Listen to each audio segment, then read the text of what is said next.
Cambodia.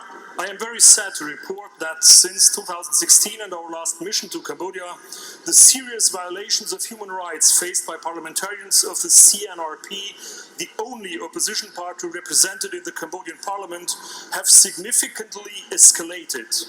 In early September, Mr. Kem Sokha, the current president of the CNRP, was arrested at his home in the middle of the night.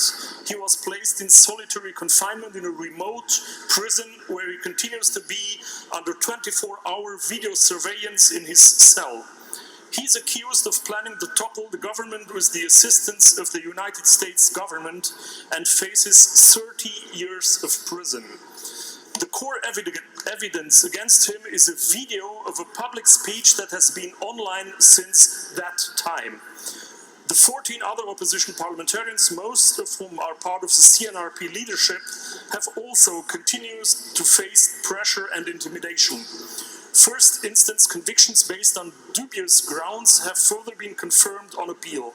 Many opposition parliamentarians have sought refuge abroad in the past few weeks and are today in exile.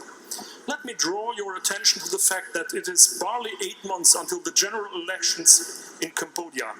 The Minister of the Interior recently requested the dissolution of the CNRP on the basis of recent amendments to the political party law, which do not comply with international standards on freedom of association. Legislative amendments were apparently voted this Monday to allow for the redistribution of the opposition seats to other parties should the Supreme Court dissolve the CNRP. We are appalled at the lack of clear and convincing responses provided by the Cambodian authorities on these developments and on the abuses faced by the 15 opposition parliamentarians whose cases are before us. We did meet at length with the Cambodian delegation to the 137th Assembly, but this has not alleviated our concerns. Quite the contrary.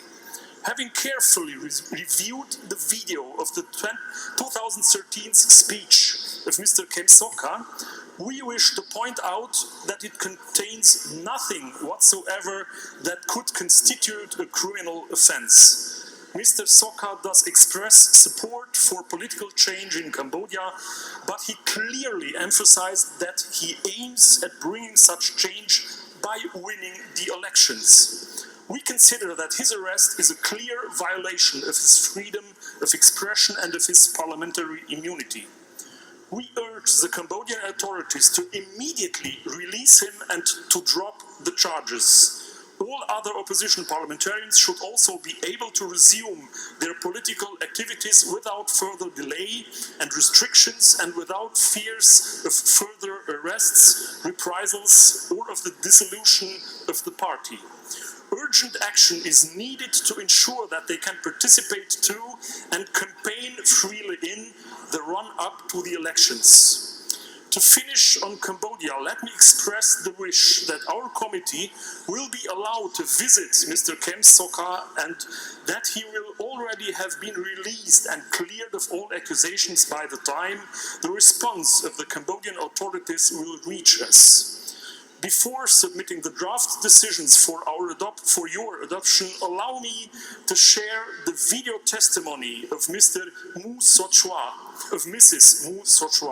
She's the vice president of the CNRP and a parliamentarian who was forced into exile due to current situation.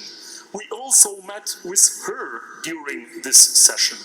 Here is her story and her appeal to the IPU for help.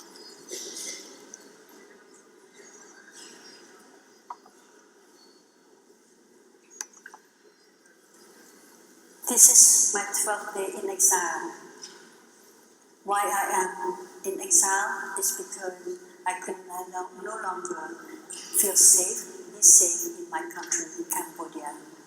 The Prime Minister of Cambodia has said very clearly in his speech the day before I left my country that a person like me, who are high-ranking officials, leaders of opposition, will be prosecuted with the president of the opposition, who has already been in jail for the past 40 days. That time is not too late to restart the dialogue between not just the two political parties, but civil society as well, because we all represent our people. That is the role of the IPU that I hope will be a constructive solution. The IPU has an incredible mandate, which is to protect our human rights as parliamentarians, rightfully, democratically elected to represent our people. The IPU is an institution, and I choose to be here even though I fear very much retaliation, but I can no longer hide my face. I don't want to hide my face. But with the protection of the IPU, I think I am safe. And that's why I hope that the IPU, especially the Human Rights Committee that I have just presented the case to, will continue to follow Cambodia closely, will put out public statements, and will also go to visit Mr. Kem Sokha. I, for the first time, felt that without the opposition being active, vocal, with a person like me in jail, the voice will not be heard. This is the first time ever in the past 25 years that I served as a parliamentarian that I choose to leave my country. It was a difficult choice. It is a choice made under duress. Therefore, it's a choice against your will. But it's survival. And I need to be out to speak to the outside world, especially as a parliamentarian. I choose IPU as a platform to keep my voice alive. My voice represents the voices of millions and millions of Cambodians.